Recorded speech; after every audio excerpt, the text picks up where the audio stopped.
Өнөөдрийн хичээл бол менежерээсээ санал хүсэх тухай.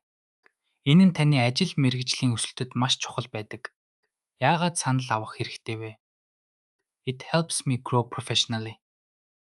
Энэ нь таныг мэргэжлийн хувьд өсөхөд тусалдаг. Таны давуу болон сул талыг тодорхойлоход нэн чухал юм.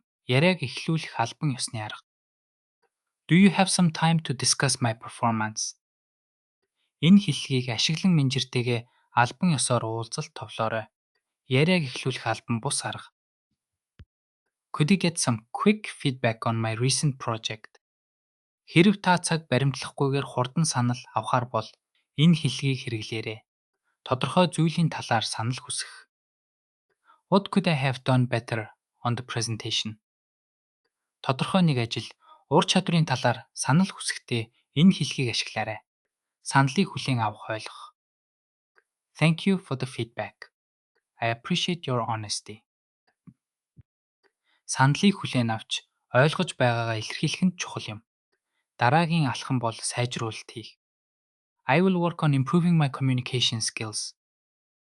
Авсан санал дээрээ үндслэн сайжруулалт хийх төлөвлөгөөгөө менежертэйгээ хуваалцаарай. Хичээлийн төгсгөл. Regular feedback is crucial for career development. Менежерээсээ тогтмол санал хүсэх нь таны карьерийн хөгжилд маш чухал юм. Баяртай.